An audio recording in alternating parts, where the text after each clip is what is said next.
الله أكبر الله أكبر الله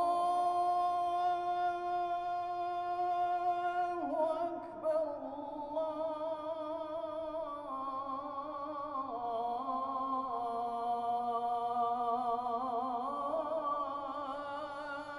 Assalamualaikum warahmatullahi wabarakatuh.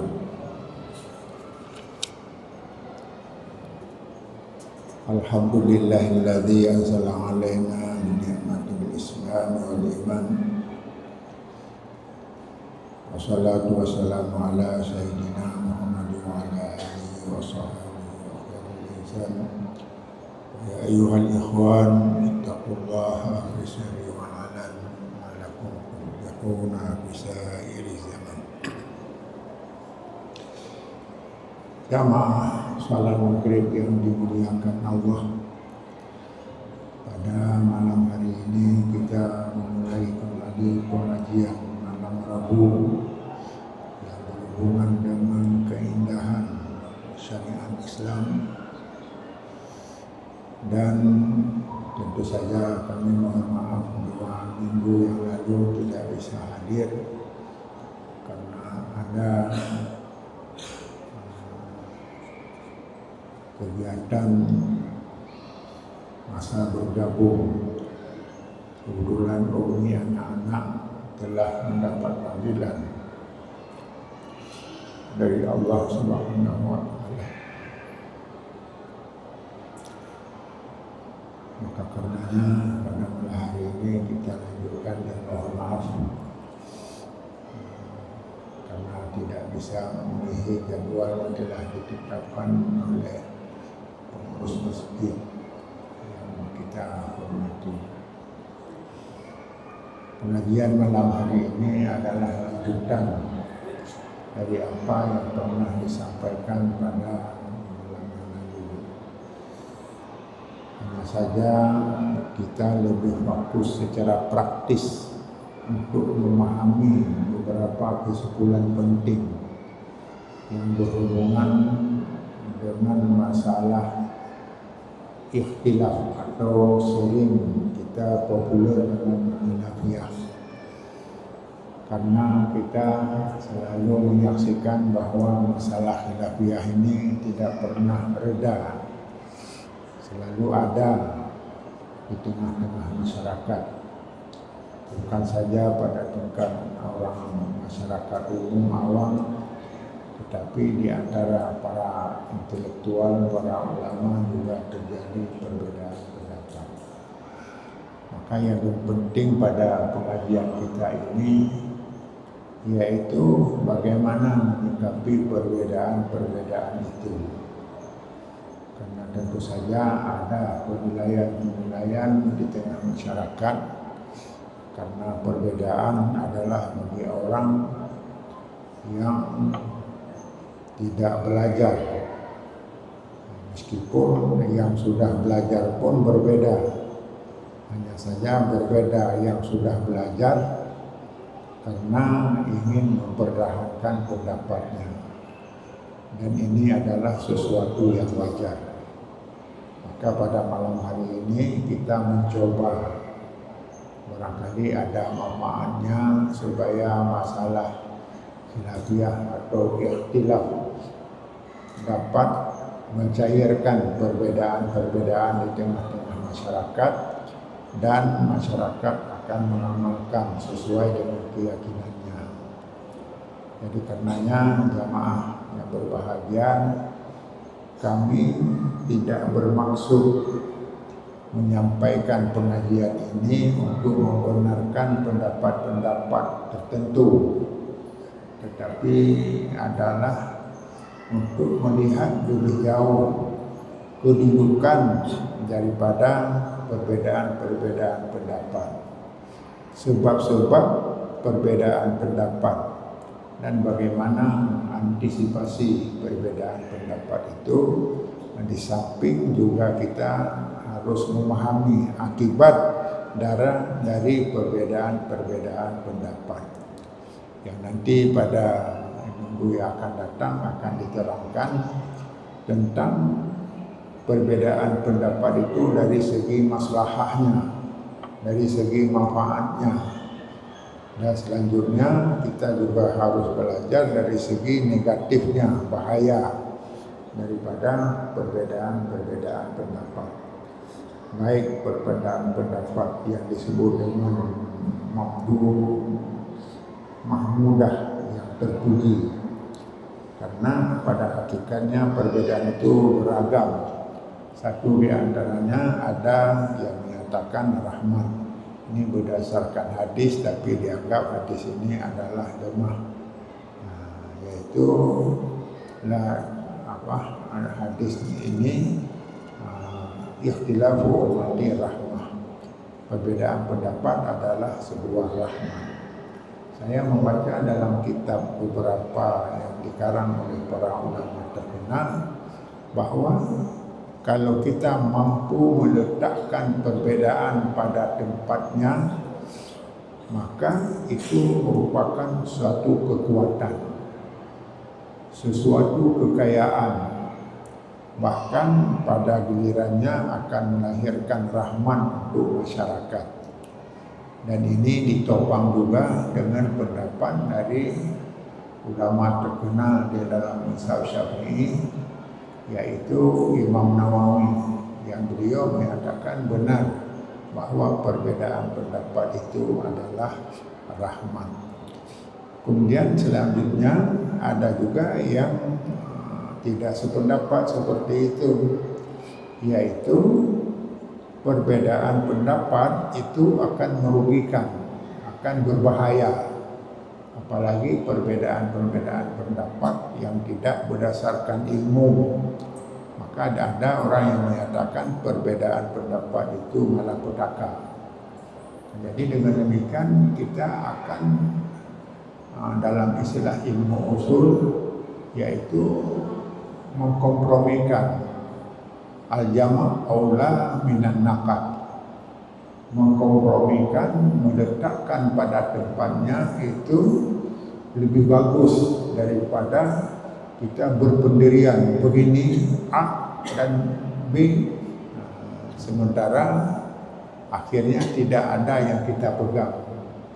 Ini ada lazim juga ketika berbeda pendapat, kita tidak memegang lagi bagaimana yang sebaiknya. Kita juga sudah menerangkan tujuan dari pengajian kita ini untuk diketahui jamaah yang berbahagia.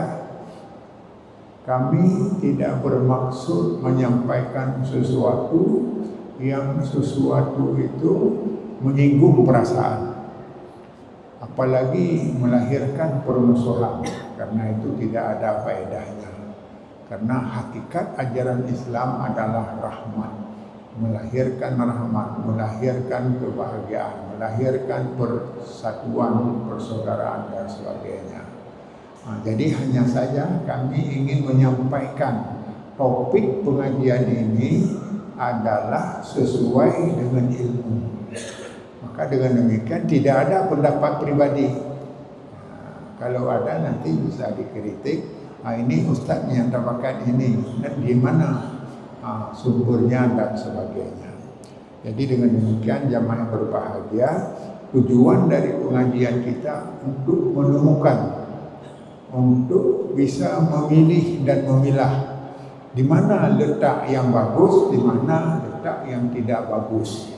Dengan demikian akan lahirlah suatu kesimpulan, rupanya perbedaan pendapat itu kebutuhan. Maka ini yang tidak dipahami. Maka karenanya jamaah yang berbahagia, ada ulama yang menyatakan, seperti bahkan pemerintah yang dulunya terkenal dengan namanya Umar bin Abdul Aziz itu, dia membanggakan para ulama ketika menyampaikan pendapat dan ternyata pendapat berbeda-beda. Kenapa? Para ulama dalam menetapkan pendapat bukan kehendak nafsu, tapi kehendak ilmu. Tapi kenapa berbeda? Mungkin adalah tingkat kecerdasannya. dan pemahamannya masing-masing dan sebagainya. Maka dengan demikian pada yang akan datang juga kita akan menguraikan lebih lanjut tentang penyebab-penyebab perbedaan pendapat. Apakah perbedaan pendapat itu karena kondisi? Yang kedua karena zaman. Yang ketiga karena negeri satu dengan yang lain. Datang Islam dari Arab, maka apakah semua yang di Arab itu semua yang ada dalam Quran itu adalah semua yang dikerjakan oleh Arab itu syariat? Nah, inilah yang perlu dipilah-pilah. Meskipun ada kalau mazhab Malik, praktek orang Madinah menjadi sumber hukum. Praktek orang Madinah menjadi hukum. Bagaimana orang Madinah apa kerjanya? Bagaimana dalam hal ini? Maka itulah salah satu penyebab tentang perbedaan pendapat tentang baca kunut. Maka orang sudah tahu membaca kunut itu hukum sunat. Karena itu mazhab Syafi'i dan kita amalkan di Aceh seperti ini. Maka tetapi kenapa juga ada yang berbeda? Karena praktek orang Madinah dianggap tidak. Maka di Madinah, di Makkah tidak ada kunut. Di negeri yang lahir Islam tidak baca kunut, maka kenapa kita memaksakan diri? Sebahagian pendapat seperti itu. Jadi kita jangan menganggap itu yang paling benar, tetapi yang benar apa yang kita yakini.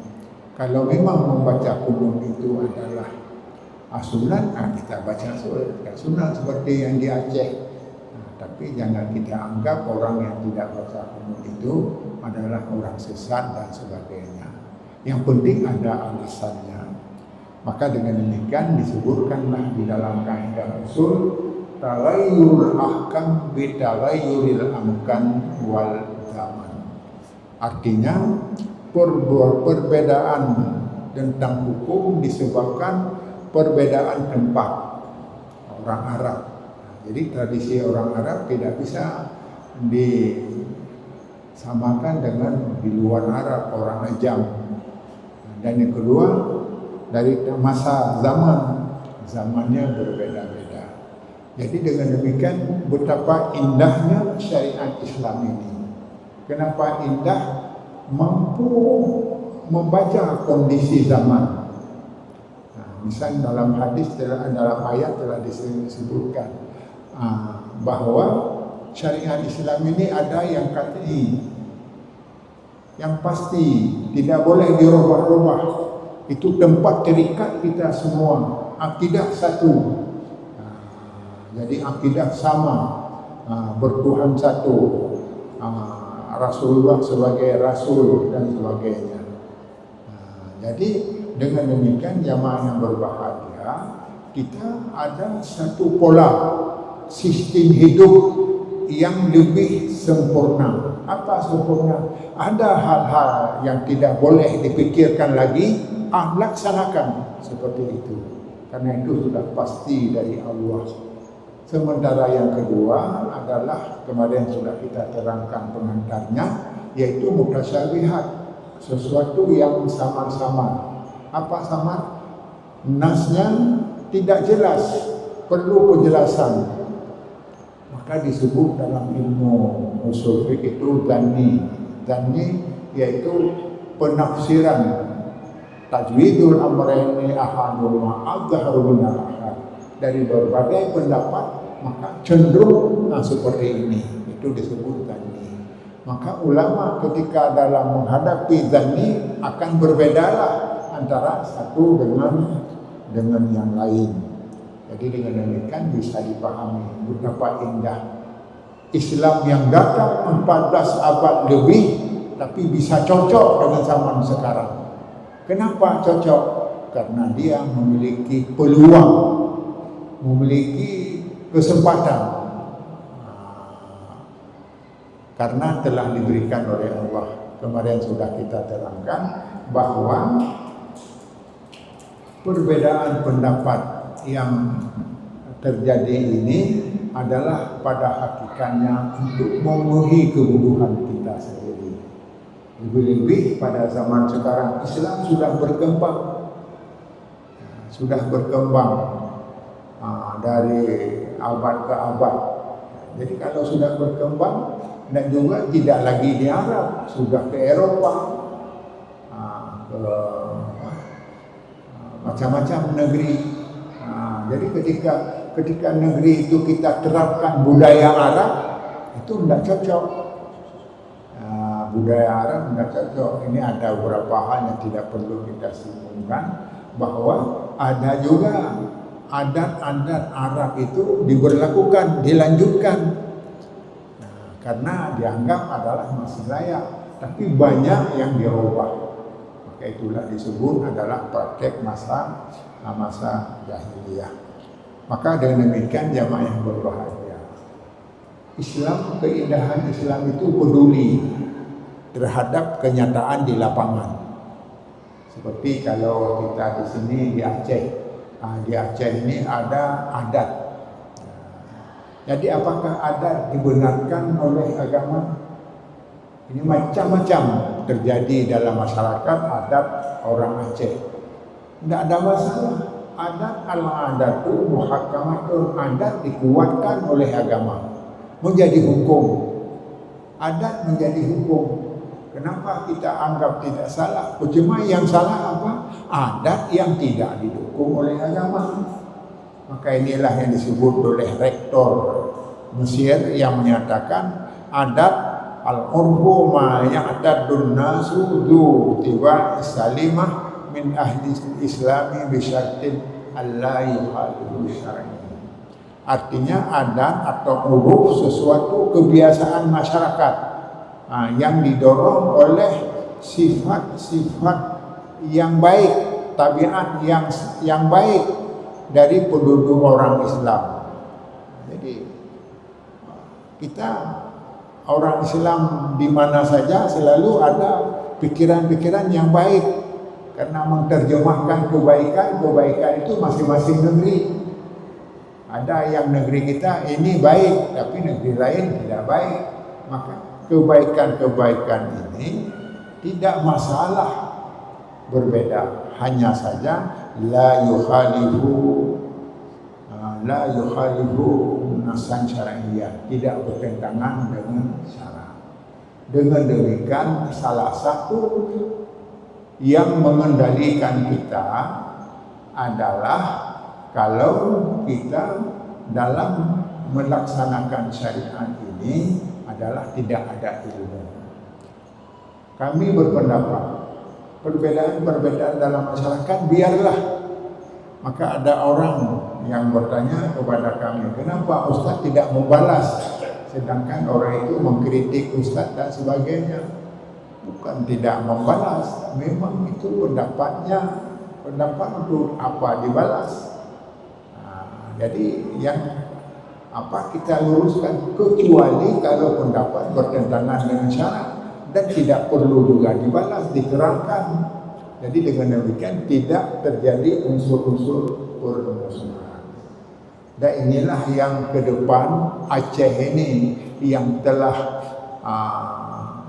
terbukti berdasarkan undang-undang, telah diakui oleh undang-undang, payung hukumnya yang sudah kuat. Mari kita buktikan bahwa syariat Islam itu adalah sesuatu nilai-nilai yang layak berkembang, layak bertahan, dan sehingga akan menyelamatkan. Hanya saja karena kita sedang tidak memahami dari seluruh unsur, kecuali adalah fiqh. Kalau belajar di kampung adalah banyak syariatnya, fiqhnya. Sedangkan fiqh dalam syariat itu tidak semuanya, hanya 7%. Nilai syariat itu berhubungan dengan fiqh. Maka ada ayat pun tidak lebih dari beberapa ayat saja. Ada yang nyatakan 70 ayat yang berhubungan dengan hukum fikih. Sedangkan lain adalah berkenaan dunia, berkenaan muamalah, dan tidak pernah kita belajar. Maka karenanya tidak pernah nampak keindahan hukum Islam. Jadi ini kapan masanya? Mungkin generasi ke depan ini sudah ada perubahan. Perubahannya apa? Pemikiran, mindset. Pemikirannya, cara menilai benar itu bagaimana. Maka kemarin sudah diterangkan mengenai kebenaran, mengukurnya adalah kepada ilmu itu yang benar. Maka disebutkanlah dalam kitab Tamamul Ilmi Ma'rifatul Haq. Ilmu dianggap sudah sempurna kalau kita sudah selaras dengan kebenaran. Jadi dengan demikian, kalau dalam praktek masyarakat sudah benar, untuk apa dikritik? Bahkan kekuatan masyarakat, adat masyarakat itu lebih kuat, lebih bertahan. Misalnya masalah maulid, bukan masalah maulid yang jadi masalah, praktek dalam pelaksanaan maulid yang bermacam-macam. Maka diluruskan saja, ini bagus, ini tidak bagus. Ini adalah sebuah usaha baru. Karena Salahuddin Al-Ayyubi mengadakan maulid dulu adalah tujuan membangkitkan semangat Islam yang sudah rapuh, yang sudah dihancurkan. Karena waktu itu antara perang salib dengan orang Islam itu, yang sehingga kitab-kitab kekayaan umat Islam melalui ilmu itu dibakar, sebahagiannya dialirkan ke laut. Bahkan saya sangat terharu ketika tersedih membaca bahwa kitab-kitab yang dihayurkan dalam sungai itu adalah kuda bisa jalan di atasnya, di atas kitab-kitab itu. Jadi dengan demikian apa yang bisa dipahami? Bahwa Islam masa lalu sudah maju. Ini yang memang sekarang seperti kalau kita menyatakan Islam sangat maju, orang menganggap ini adalah fanatik saja. Tidak. Maka sekarang sudah dibuktikan. Bahkan saya paling menarik ketika Iran memperlihatkan kekuatannya. Bahkan yang belum ditemukan sudah ada di Iran. Maka mungkin ke depan orang akan membeli senjata Iran. Kenapa? Karena lebih unggul. Jadi ini hanya masanya saja. Memang Islam itu perlu tantangan. Dengan tantangan mungkin akan berpikir lebih baik lagi. Jadi dengan demikian jamaah yang berbahagia, adat itu bahkan ada yang menarik. Apa yang menarik? Adat yang tidak menyimpang dengan syarat itu sama dengan syarat. Al-ma'rufu urfan kal masyruti syar'an. Sesuatu yang populer di tengah masyarakat, baik di tengah masyarakat itu sama dengan syarat-syarat. Seperti syarat mensyariatkan itu, adat bisa dianggap syarat, apalagi al-adatu muhakamatun. Nah ini banyak dalil-dalil. Contoh mungkin yang lebih berkesan kepada kita berkenaan dengan faraid. Faraid itu harta bersama. Mana kitab harta bersama. Dalog mahdi, dalog macam Abdul Wahab, mana kita bersama, harta bersama. Tapi kenapa sekarang ada? Bahkan sudah menjadi undang-undang dan masyarakat juga sudah memutuskan harta bersama itu ada. Maka pembagiannya juga macam-macam. Harta bersama ada yang 2 bagi 2 1. Ada yang 5, 3, 2, ada yang sama dan sebagainya. Maka dengan demikian jamaah yang berbahagia, kepekaan Islam terhadap kebutuhan masyarakat. Maka apalagi di Aceh antara laki dan perempuan hampir sama, bahkan ada yang lebih perempuan. kegiatannya lebih perempuan. Nah, seperti saya merasakan almarhum yang telah meninggalkan kami ini, kalau diukur dengan kegiatan kita lebih banyak beliau. Beliau menjaga anak, memimpin dan sebagainya. Nah, jadi ini adalah sebagai pertanda bahwa peran perempuan itu banyak. Maka ada juga dalam perkawinan laki-laki hanya sebagai supir saja. Nah, ini bukan disinggung orang yang supirnya ini, artinya tidak pernah bekerja apa-apa. Nah, kalau ada bahasa yang kasar, bahasa yang tidak sopan banyak sekali. Tapi yang lebih penting, peran laki-laki tidak ada dalam melahirkan harta. Apalagi dia pegawai, dia sebagai pegawai ada gaji, kemudian dia juga ada usaha dan lain-lain lagi. Jadi dengan demikian peran perempuan itu lebih banyak. Maka tidak salah kalau harta bersama itu dibagi lebih banyak kepada perempuan. Putusan saya di Mahkamah Syariah Aceh ada satu perkara yang diusulkan oleh perempuan diminta bagi harta bersama. Maka kami menilai ya dibagi. Maka ternyata perempuan itu menerangkan ganyan anak pupuk apa. Pertama anak pupuk, yang kedua anak tak peduli ganyan. Lon yang udah uluh, manyung kepakat bagi bersama. Maka anak setuju. Jadi akhirnya kamu karena ini adalah al-hukumu yadurru ma'ilah wujuda wa adama. Hukum berkembang menurut alasan. Kalau alasan benar kita tampung. Tapi yang tidak boleh diotak-atik adalah faraidnya. Kalau istri meninggal, suami mendapat ada 1/4, 1/8 dan sebagainya, itu tidak boleh, tidak tetap seperti itu. Tapi kalau harta bersama, orang dari pagi sudah membuka toko untuk menghasilkan dan sebagainya, maka akhirnya kami putuskanlah.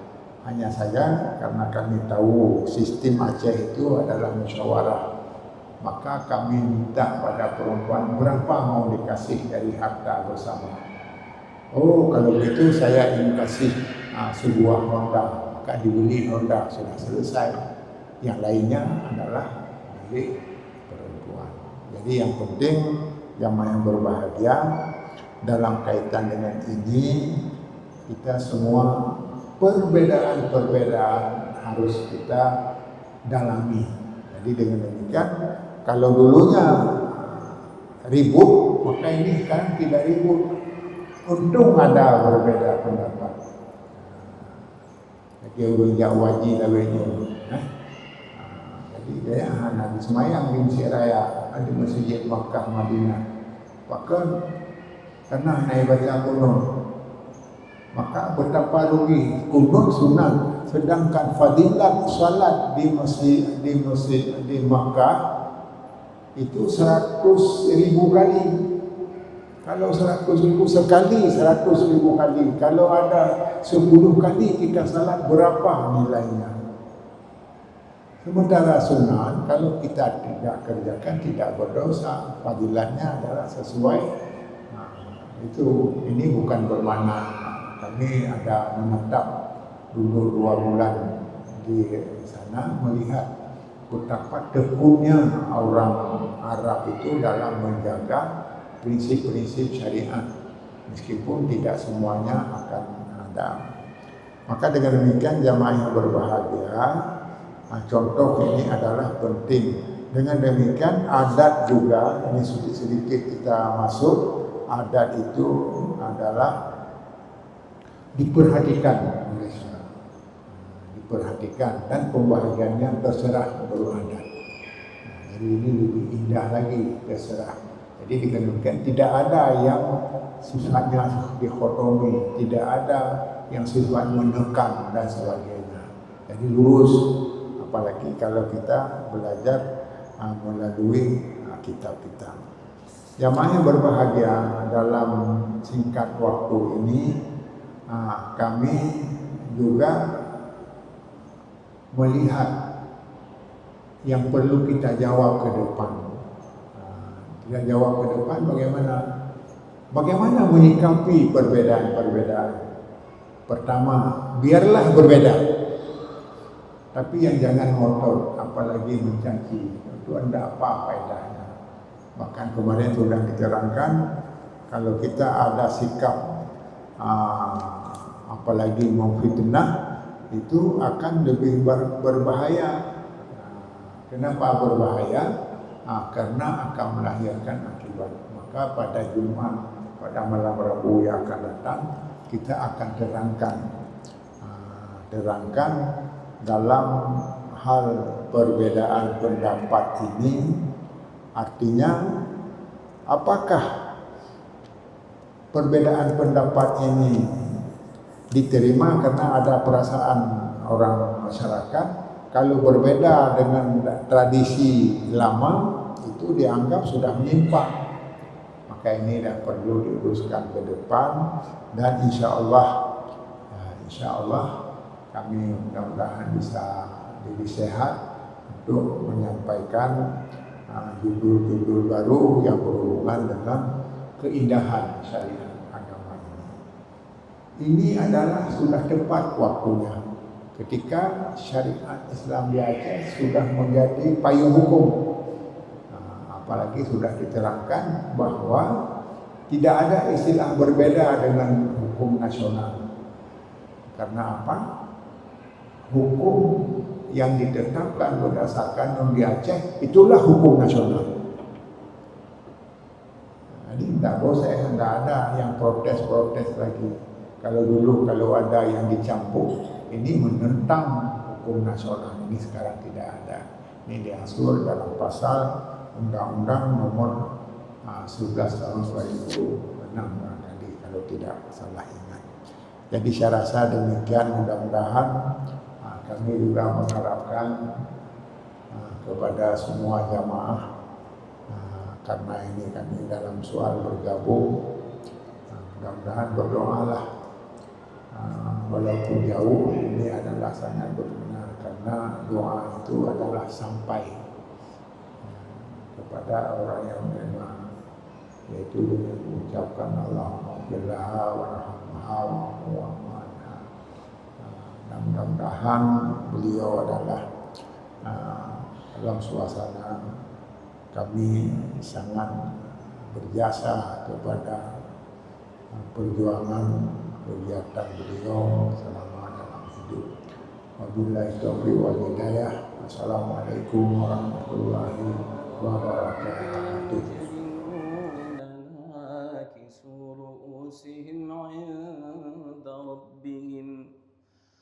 ربنا أبصرنا وسمعنا فارجعنا نعمل صالحا إنا موقنون. وقال النبي صلى الله تعالى عليه وآله وصحبه وبارك وسلم وشرف وكرم ومجد وعظم: طوبى للمخلصين أولئك مصابيح الدجى تتجلى عنهم كل فتنة ظلماء. ويقول: المؤمنون هينون لينون